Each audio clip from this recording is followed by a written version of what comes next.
Hello students, आज हम ME303 subject जिसका नाम है thermal engineering and heat transfer का फर्स्ट चैप्टर का सेकंड पार्ट हम पढ़ेंगे 1.2 सब यूनिट, है ना। जिसमें हम ये पढ़ेंगे कि नोज़ल के थ्रू जो स्टीम फ्लो हो रही है वह कितने प्रकार की होती है, कितने प्रकार के फ़्लो होते हैं और स्टीम की वेलोसिटी और मास फ्लो रेट कैसे ज्ञात करते हैं। तो सबसे पहले टरबाइन के लिए काम में आने वाले नोज़लों में जो भाप जो होती है वो उच्च दाब पर बहुत ही कम वेग से प्रवेश करती है ना। नोज़ल में भाप का उच्च दाब से निम्न दाब तक प्रसरण होता है और प्रसरण में ऊष्मा ऊर्जा गतिज ऊर्जा में परिवर्तित हो जाती है। गतिज ऊर्जा को बढ़ाने के लिए प्रसरण में कार्य होता है। नोज़ल से प्रवाहित होते समय भाप को ना तो ऊष्मा दी जाती है और ना ही उसमें से बाहर निकाली जाती है, क्योंकि वेग ही इतना अधिक होता है कि इतने कम समय में ऊष्मा जो है वो हीट ट्रांसफ़र नहीं हो पाता है। इस प्रकार से नोज़ल में भाप के प्रसरण को हम क्या कहते हैं, रुद्धोष्म प्रसरण, एडियाबैटिक फ्लो, है ना। तथा नोज़ल से भाप के प्रवाह को रुद्धोष्म प्रवाह कहते हैं, एडियाबैटिक फ्लो। अब एडियाबैटिक फ्लो अगर हम फ्रिक्शन को कंसिडर नहीं कर रहे हैं तो ये कहलाएगा एडियाबैटिक फ्लो विदाउट फ्रिक्शन, है ना। लेकिन जो नोज़ल की सतह से जो घर्षण होता है ना, उसमें जो हीट एंथैल्पी ड्रॉप है वो 10% फ्रिक्शन के कारण ही होता है ना। इसलिए घर्षण का प्रवाह में प्रतिरोध प्रवाह तथा भाप को शुष्क करने को नोज़ल के अभिकल्प करते समय नगण्य नहीं समझना चाहिए, क्योंकि इससे परिणाम में कुछ अंतर आता है। नोज़ल से भाप प्रवाह में एक विचित्र बात देखने को मिलती है कि यदि भाप प्रारंभ में सुपरहीटेड है या फिर शुष्क है तो प्रवाह के समय दाब में कमी होने पर भाप आर्द्र हो जानी चाहिए, क्योंकि प्रसरण रुद्धोष्म प्रकार का होता है। लेकिन ये देखा गया है कि भाप का प्रसरण अतिशीघ्र होने के कारण भाप को द्रवृत होने का समय ही नहीं मिलता है तथा भाप अगर सुपर हीटेड है या फिर ड्राई है तो वैसे ही बनी रहती है ना। परंतु कुछ समय मिलने पर अचानक से ही अपनी आर्द्र अवस्था में आ जाती है ना, वो वेट हो जाती है एकदम से। तो भाप के इस प्रकार के व्यवहार को, इस प्रकार के फ्लो को हम जो बोलते हैं अति संतृप्त प्रवाह या फिर सुपर सैचुरेटेड फ्लो।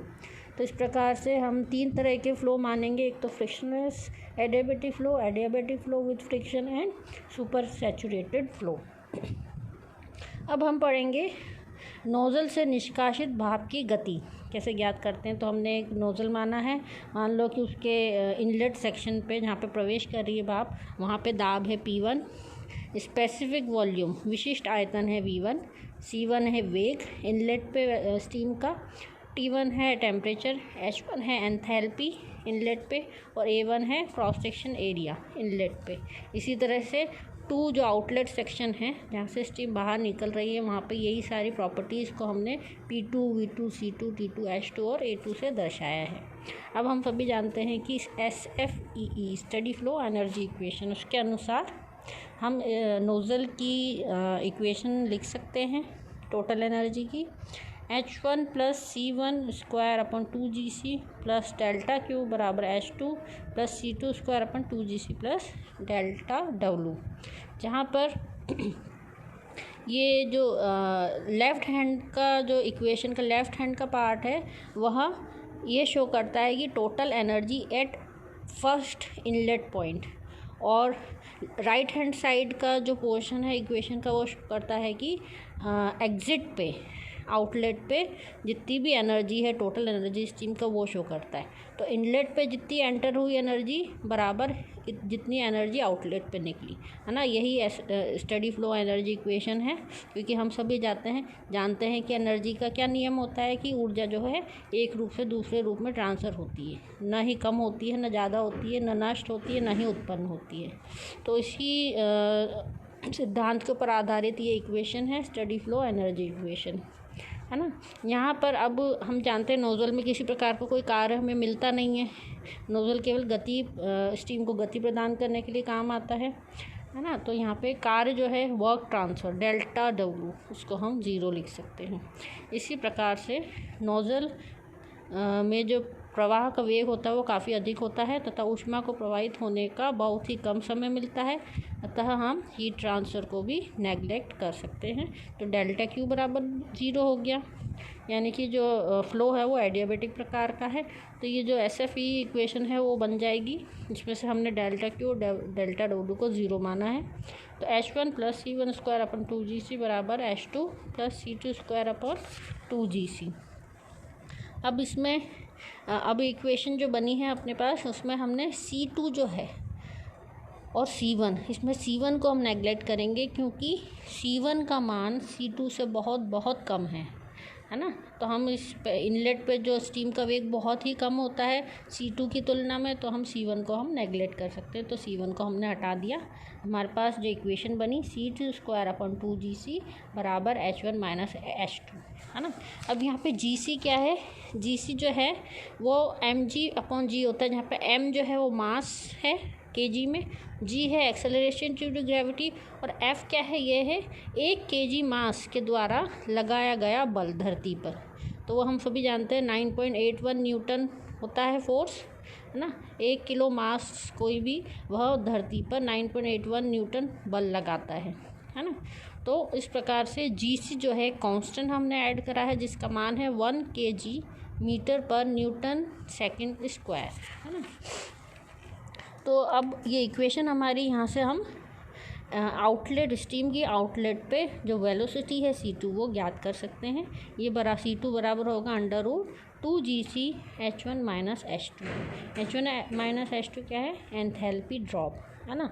अब हमने यहाँ पे GC का मान बराबर रख दिया 1 kg मीटर पर न्यूटन सेकंड स्क्वायर, 1 वैल्यू रख दी है, और 2 × 10⁻³ मतलब हमने 1000 से मल्टीप्लाई यहाँ पे क्यों करा है, एंथैल्पी जो है उसका मान किलो जूल में निकालने के लिए, है ना। क्योंकि हम ये स्टीम टेबल इसमें उपयोग करेंगे कैलकुलेशन के लिए नोजल के, तो वहाँ पे हम एंथैल्पी की वैल्यू जो है वो किलो जूल पर kg में प्रदर्शित होती है।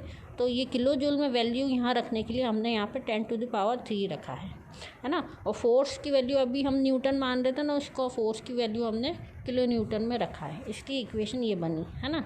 अब 2 × 10⁻³ को अगर हम √ के बाहर लेकर आएंगे तो ये हो जाएगा C2 का मान बराबर 44.72 √H1 - H2।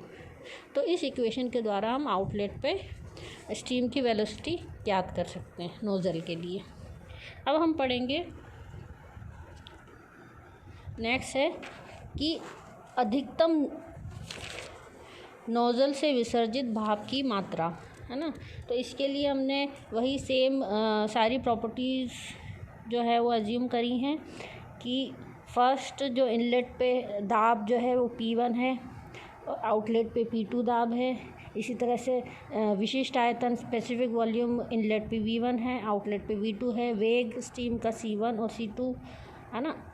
और V2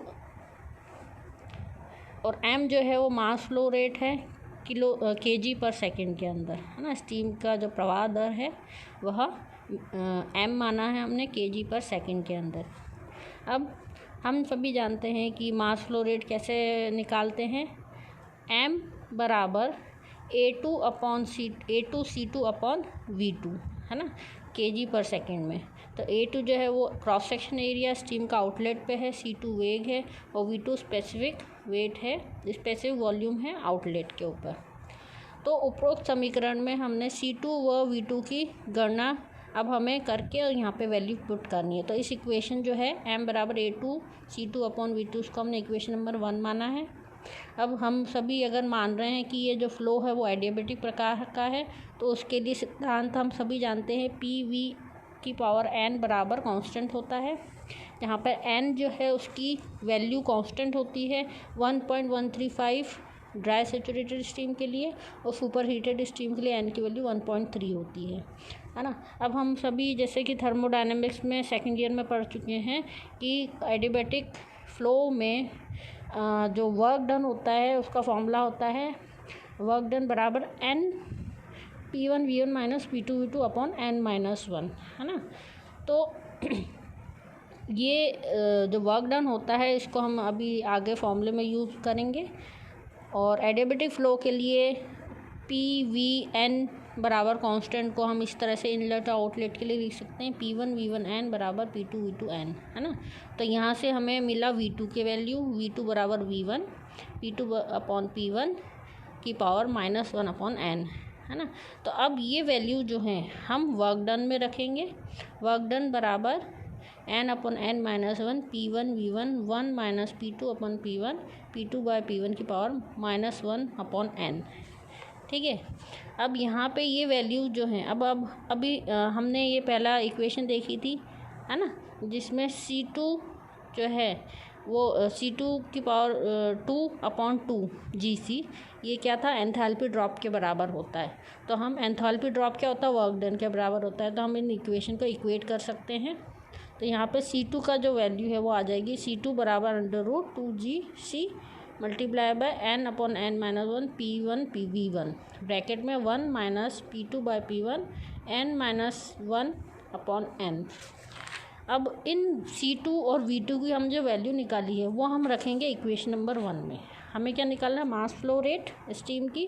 तो यहाँ पे ये वैल्यू रखने पे हमारे पास फाइनल जो इक्वेशन आएगी m का मान कैसे निकालेंगे हम, A2√2GC multiply by n/n-1 P1 V1 bracket में P2 बाय P1 की power 2/n minus P2 upon P1 की पावर n+1/n, है ना। ये वो इक्वेशन है फाइनल, जिससे कि हम किसी भी स्टीम नोजल के मास फ्लो रेट ज्ञात करने के लिए काम में लेंगे।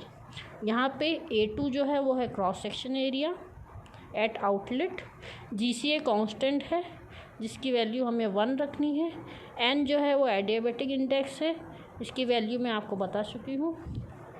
ड्राई सुपर हीटेड स्टीम के लिए अलग होती है और ड्राई सैचुरेटेड के लिए अलग होती है।